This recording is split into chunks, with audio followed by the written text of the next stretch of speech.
നമസ്കാരം. ഞാൻ കല്ലറ അജയൻ. ഇന്ന് ഗാനവിചാരത്തിൻ്റെ 39ാമത് ഖണ്ഡമാണ്. ഇന്ന് നമ്മൾ ചർച്ച ചെയ്യാൻ പോകുന്നത് ഒരു ചലച്ചിത്ര ഗാനമല്ല, ഇതൊരു ഫെസ്റ്റിവൽ സോങ്ങാണ്. 1982 യേശുദാസിൻ്റെ തരംഗിണി സ്റ്റുഡിയോ വളരെ ആക്റ്റീവായിരുന്ന കാലത്ത് അദ്ദേഹം ധാരാളം നല്ല സംഗീത സംവിധായകരെയും ഗാനരചയിതാക്കളെയും കൊണ്ടുവന്ന് ഒരുപാട് പാട്ടുകൾ, സിനിമാ പാട്ടുകളെക്കാൾ മെച്ചപ്പെട്ട പാട്ടുകൾ പലതും പുറത്തിറക്കിയിരുന്നു. അക്കൂട്ടത്തിൽ അക്കാലത്തൊരു ഓണത്തിന് പുറത്തിറക്കിയ ONV സാർ രചിച്ച് ആലപ്പി രംഗനാഥ് സംഗീതം നിർവഹിച്ച അത് യേശുദാസ് പാടിയ എൻ്റെ ഹൃദയം നിൻ്റെ മുന്നിൽ പൊൻതുടിയായി മുഴങ്ങുന്നു എന്ന് തുടങ്ങുന്ന ഗാനമാണ്. ഇതിൻ്റെ സംഗീതത്തെപ്പറ്റി പറഞ്ഞാൽ മിക്കവാറും ഇടങ്ങളിലൊക്കെ അതിനെക്കുറിച്ച് രേഖപ്പെടുത്തിയിരിക്കുന്നത് കഥന കുതൂഹലം എന്ന രാഗമാണെന്നാണ്. രാഗത്തിൻ്റെ പേര് തന്നെ സംശയമാണ്. കഥന കുതൂഹലം, എങ്ങനെ കുതൂഹലം എന്ന് പറയുമ്പോൾ കൗതുകം, സന്തോഷം എന്നൊക്കെയാണ്. അപ്പോൾ കഥനം വെച്ചാൽ ദുഃഖമാണ്. ദുഃഖ കുതൂഹലം എന്നൊരു പേര് വരെ ആ പാട്ട് കേട്ടാലും വലിയ ആ രാഗം കേട്ടാലും വളരെ സന്തോഷമുള്ള രാഗമാണ്. അപ്പോൾ കഥന കുതൂഹലം ആകാനാണ് സാധ്യത. രണ്ട് രീതിയിലും രാഗത്തിൻ്റെ പേര് എഴുതി കണ്ടിട്ടുണ്ട്. കഥന കുതൂഹലമെന്നും കഥന കുതൂഹലമെന്നും. അതിന് ശരി ഏതാണെന്നുള്ളത് സംഗീത ശാസ്ത്രത്തിൽ അറിവുള്ളവർ തീരുമാനിക്കട്ടെ. എന്തായാലും കഥന കുതൂഹലം അല്ലെങ്കിൽ കഥന കുതൂഹലമാണ് രാഗമെന്ന് പറയുന്നു. ചിലടത്ത് ഹരികാംബോജിയാണ് ഇതിൻ്റെ രാഗമെന്നും പറയുന്നു. സംഗീതം പഠിച്ചിട്ടില്ലാത്ത എന്നെ പോലുള്ളവർക്ക് കേട്ട രണ്ടുമായിട്ടും സാദൃശ്യം തോന്നും. എന്തായാലും കൂടുതൽ സ്ഥലത്ത് രേഖപ്പെടുത്തിയിരിക്കുന്നത് കഥന കുതൂഹലം എന്നായതുകൊണ്ട് നമുക്കത് തന്നെയാണെന്ന് തീരുമാനിക്കാം. കഥന കുതൂഹലം പേര് പോലെ കഥനമല്ല, നല്ല സന്തോഷം സൂചിപ്പിക്കുന്ന രാഗമാണ്. ധീരശങ്കരാഭരണത്തിൻ്റെ ജന്യ രാഗമാണ്. വളരെ മനോഹരമായ രാഗമാണ്. നമ്മളൊക്കെ കേട്ടിട്ടുള്ള ഒരു കീർത്തനം അതിലുണ്ട്. രഘുവംശസുധാംബുധി ചന്ദ്രശ്രീ, രഘുവംശസുധാംബുധി ചന്ദ്രശ്രീ രാമ രാമ, അങ്ങനെ പോകും. അതേപോലെ തന്നെ ഈ രാഗത്തിലുള്ള ഞാൻ കേട്ടിട്ടുള്ളതെല്ലാം ഏകദേശം ഇതുപോലെ തന്നെ ഇരിക്കുന്നു. അതുപോലെ തന്നെ കഥന കുതൂഹലരാഗ എന്ന് പറഞ്ഞ് തുടങ്ങുന്ന ഒരു കീർത്തനം അരുണ സായിറാം പാടിയത് യൂട്യൂബിൽ കിടപ്പുണ്ട്. അത് ഞാൻ കേട്ടിട്ടുണ്ട്. രസകരമായിട്ടുള്ള അതും ഏകദേശം ഈ രഘുവംശ സുധാംബുധി പോലെ തന്നെ ഇരിക്കുന്നത്. അതുപോലെ തന്നെ സദ്ഗുരു ശ്രീ എന്ന് തുടങ്ങുന്ന ഒരു വർണ്ണവുമുണ്ട്. ആ വർണ്ണവും കേട്ടാൽ ഏകദേശം ഈ കീർത്തനത്തിൻ്റെ ഒരു സാദൃശ്യം തന്നെ. അധികം സിനിമാ ഗാനങ്ങളൊന്നും ഈ ഇതിൽ ഉള്ളതായിട്ട് എങ്ങും രേഖപ്പെടുത്തി കണ്ടിട്ടില്ല. പിന്നെ MG രാധാകൃഷ്ണൻ സംഗീതം നിർവഹിച്ച വളരെ പ്രസിദ്ധമായിട്ടുള്ള സിനിമയുടെ പേര് മേടപ്പൊന്നണിയും കൊന്ന പൂക്കണിയായി. ആ പാട്ട് എനിക്ക് തോന്നുന്നത് അത് IV ശശി സംവിധാനം ചെയ്ത പ്രസിദ്ധമായിട്ടുള്ള മോഹൻലാലിൻ്റെ ഒരു ചിത്രം. ആ ചിത്രത്തിൻ്റെ പേര് ഞാൻ പെട്ടെന്ന് ഓർമ്മിക്കുന്നില്ല. ആ സിനിമയിൽ MG രാധാകൃഷ്ണൻ ട്യൂൺ ചെയ്ത പാട്ടാണെന്നാണ് എൻ്റെ ഓർമ്മ.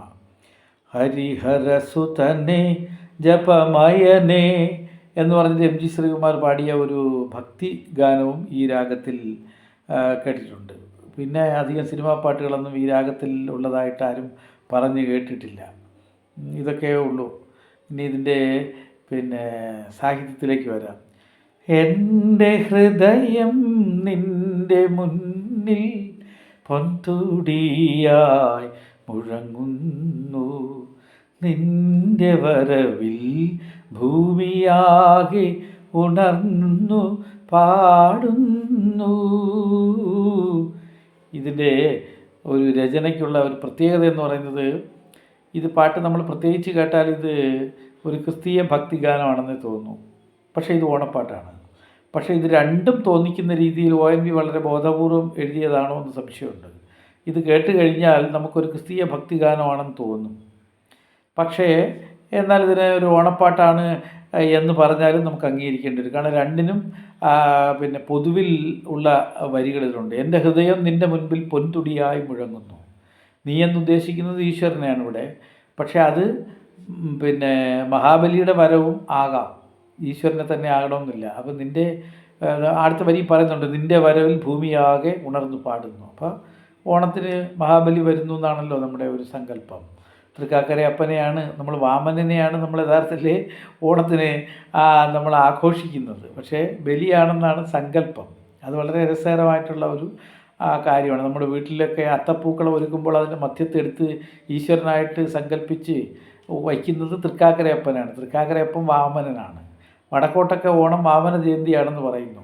പണ്ട് കാലത്ത് കേരളം എന്ന് പറയുന്ന ഭൂപ്രദേശം ഇപ്പോഴത്തെ ഗുജറാത്തായിരുന്നുവെന്നും ആ ഗുജറാത്ത് ഭരിച്ചിരുന്ന ആളായിരുന്നു പിന്നെ മഹാബലി എന്നുമൊക്കെ ചില ചരിത്രകാരന്മാർ പറയുന്നുണ്ട്. ചില ചരിത്രകാരന്മാരല്ല, നമ്മുടെ വളരെ പ്രസിദ്ധനായിട്ടുള്ള കേസരി ബാലകൃഷ്ണപിള്ള ആ അഭിപ്രായക്കാരനാണ്. ഗുജറാത്തിലുള്ള ആൾക്കാർ കേരളത്തിലേക്ക് കുടിയേറിയപ്പോൾ ആ പേര് കൂടി കൊണ്ടുവന്നതാണ്. കേരളം എന്ന പേര് പണ്ട് ഉണ്ടായിരുന്നത് ഗുജറാത്തിലാണ്. അവിടെയാണ് ബലി ഭരിച്ചിരുന്നതെന്നാണ്. അല്ല, കേരളത്തിൽ ഒരു ബലിയും ഭരിച്ചതായിട്ട് ചരിത്രത്തിലോ പുരാണത്തിലോ ഇല്ല. പുരാണത്തിൽ വാമനൻ ചവിട്ടിത്താഴ്ത്തി എന്ന് പറയുന്ന കഥയൊക്കെ നടക്കുന്ന ഭൃഗുകച്ഛം എന്ന് പറയുന്ന നർമ്മദയുടെ തീരത്ത് വെച്ചിട്ടാണ്. അപ്പോൾ ഒരു രീതിയിൽ പുരാണത്തിലോ ചരിത്രത്തിലോ കേരളത്തിൽ ഒരു മഹാബലി ഭരിച്ചിട്ടില്ല. മഹാബലി ഗുജറാത്തിലാണ് ഭരിച്ചത് പുരാണത്തിൽ. ചരിത്രത്തിൽ ചരിത്ര അതീത കാലമായതുകൊണ്ട് അതിൻ്റെ ചരിത്രപരമായിട്ടുള്ള വസ്തുക്കളൊന്നും നമുക്ക് അറിഞ്ഞുകൂടാ. എന്തായാലും പോട്ടെ.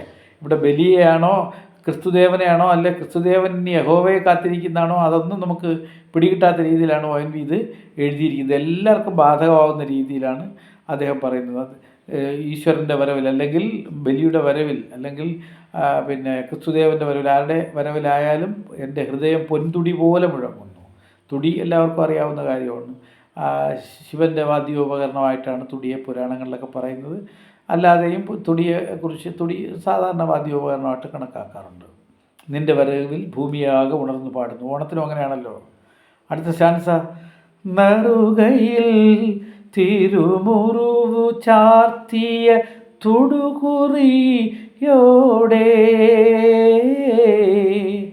നെറുകയിൽ തിരുമുറിവ് ചാർത്തിയ. തിരുമുറിവെന്ന് പറയുമ്പോൾ ഈശ്വരനുമായിട്ട് ബന്ധപ്പെടുമ്പോഴാണ് നമ്മൾ തിരു എന്ന വാക്ക് ചേർക്കുന്നതല്ല. തിരുമുറിവ്, ക്രിസ്തുവിനുണ്ടായ മുറിവുകളൊക്കെ തിരുമുറിവുകളാണ് എന്നാണ് നമ്മൾ സാധാരണ പറയുന്നത്. തൊടുകുറി എന്നല്ല പറയുന്നത്, തുടുകുറി എന്നാണ്. തുടുകുറി ഇപ്പോൾ രക്തം കൊണ്ടുള്ള കുറിയാണ്. ക്രിസ്തുദേവൻ്റെ തലയിൽ പിന്നെ കിരീടം, പിന്നെ മുൾക്കിരീടം വെച്ചപ്പോൾ അദ്ദേഹത്തിൻ്റെ തലയിലൊക്കെ മുറിവുണ്ടായി. ആ സംഭവത്തെയാണ് പെട്ടെന്ന് നമുക്കിതിൽ നമ്മൾ അനുസ്മരിക്കപ്പെടുന്നത് ഈ പാട്ട് കേൾക്കുമ്പോഴത്തേക്ക്.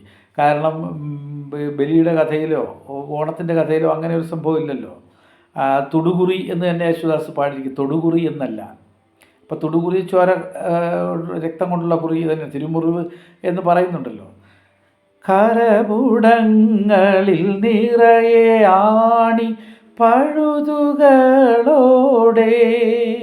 കരപുടങ്ങളിൽ, പുടം എന്ന് പറയുമ്പോൾ കിണ്ണം, കുമ്പിളം എന്നൊക്കെയാണ് അത്. കരം പിന്നെ എന്താണ്, കൈ ഇങ്ങനെ കൊട്ടിപ്പിടിക്കുമ്പോൾ ഒരു പിന്നെ കിണ്ണം പോലെയാണല്ലോ കരപുടങ്ങളിൽ. അപ്പോൾ കൈയുടെ ഈ ഒരു ഭാഗത്ത് മുഴുവൻ നിറയെ ആണിപ്പഴുതുകളോടെ. പഴുതെന്ന് പറയുമ്പോൾ ദ്വാരമാണ്, ആണി തറച്ച ദ്വാരം. അത് ക്രിസ്തുവിനാണല്ലോ ആണി തറച്ച ദ്വാരമുള്ളത്. അപ്പോൾ കൃത്യമായിട്ട് ഇതൊരു ക്രിസ്തീയ ഗാനമായിട്ട് നമുക്കിതിനെ പരിഗണിക്കാവുന്നതേ ഉള്ളൂ. ആണിപ്പഴുതുകളോടെ ഇവിടെ നിന്നെ കാത്തു നിൽപ്പൂ മനുഷ്യപുത്രന്മാർ. ഇവിടെ നിന്നെ കാത്തു നിൽക്കുന്നു മനുഷ്യപുത്രന്മാർ. പിന്നെ ഈ മനുഷ്യപുത്രൻ ആണല്ലോ ക്രിസ്തുദേവൻ. അപ്പോൾ ക്രിസ്തുദേവൻ ഈശ്വരനെ കാത്തു നിൽക്കുന്നതാണ് ഇവിടെ സൂചിപ്പിക്കുന്നത് വേണമെങ്കിൽ പറയാം. വരിക സംക്രമ പുരുഷ നിന്ദ്രഥ ചക്രഗാധയോ വരിക സംക്രമ പുരുഷ. സംക്രമ പുരുഷൻ എന്ന് പറയുമ്പോഴത്തേക്ക് സംക്രമം എന്ന് പറയുമ്പോൾ ഒരു ദശാന്തര പ്രാപ്തിയാണ്. ഒന്നിൽ നിന്ന് മറ്റൊന്നിലേക്ക് മാറുന്നതിനാണ് സംക്രമം എന്ന് പറയുന്നത്. മകരസംക്രമം, വിഷു സംക്രമം എന്നൊക്കെ നമ്മൾ പറയാറുണ്ടല്ലോ. അപ്പോൾ ഇവിടെ സംക്രമ പുരുഷൻ എന്ന് പറയുന്നത് ഒരു മാറ്റം ഉണ്ടാക്കുന്ന വലിയ ഈശ്വരതുല്യനായ ആൾക്കാരെയാണ് സംക്രമ പുരുഷൻ എന്ന് പറയുന്നത്. നിൻ രഥചക്രഗാഥയുമായി, രഥത്തിൽ എഴുന്നള്ളത്. വേണമെങ്കിൽ ഇതെല്ലാം സൂര്യഭഗവാന്റെ വരവിനെയും സൂചിപ്പിക്കാം. കാരണം തൊടുകുറിയും നെറുകയിൽ മുറിവും സൂര്യഭഗവാൻ വരുമ്പോൾ ചുവന്ന ചോര ഒലിപ്പിച്ചുകൊണ്ട് വരുന്ന രീതിയിൽ ചുവന്ന നിറത്തോടു കൂടിയാണല്ലോ ഒരു പ്രഭാത സൂര്യൻ്റെ പ്രകാശമൊക്കെ. അപ്പോൾ വേണമെങ്കിൽ സൂര്യഭഗവാനെ ഉദ്ദേശിച്ചിട്ടാണ്, ഓണത്തെ തന്നെ ഉദ്ദേശിച്ചിട്ടാണെന്ന് വേണമെങ്കിലും പറയാം. നിൻ രഥചക്ര ഗാഥയുമായി, നിൻ്റെ രഥം, സൂര്യൻ രഥത്തിൽ അരണം തെളിക്കുന്ന രഥത്തിൽ സൂര്യൻ വരുന്നു എന്നാണല്ലോ സങ്കല്പം. അപ്പോൾ അങ്ങനെ ആ രഥചക്രത്തിൻ്റെ ഗാഥ, അതിൻ്റെ ഗാഥ എന്ന വാക്കിന് പാട്ടെന്നും അതുപോലെ തന്നെ കഥയെന്നും അർത്ഥമുണ്ട്.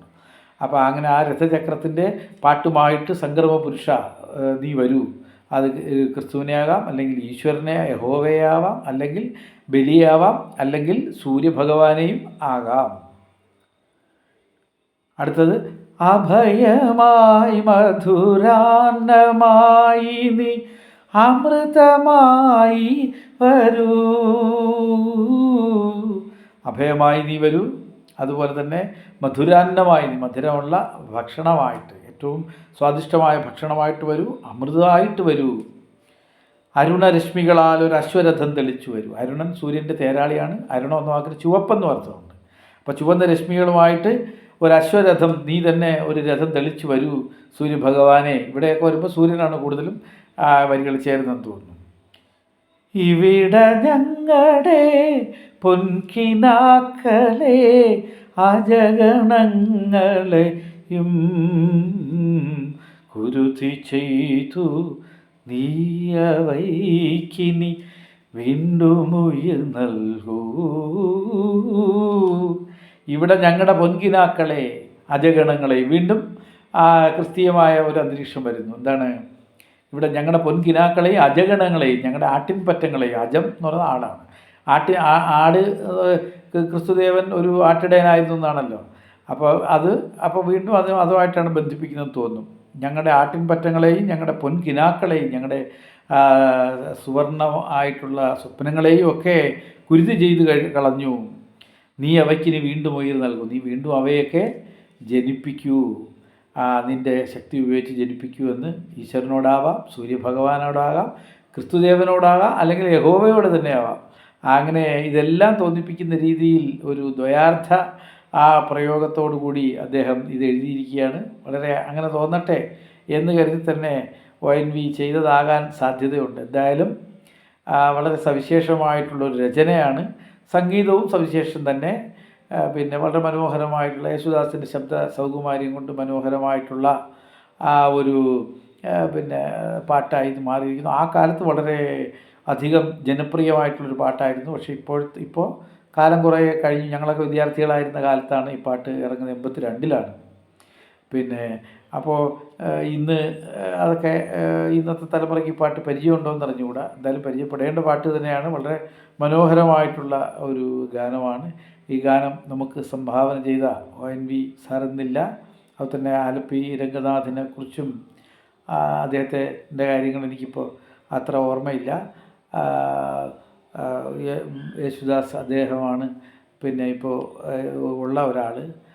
ഇവരൊക്കെ തന്നെ നമുക്ക് വലിയ ഒരു സംഗീതം കൊണ്ട്, സാഹിത്യം കൊണ്ട് ഒരു വലിയ വിരുന്നാണ് സംഭാവന ചെയ്തത്.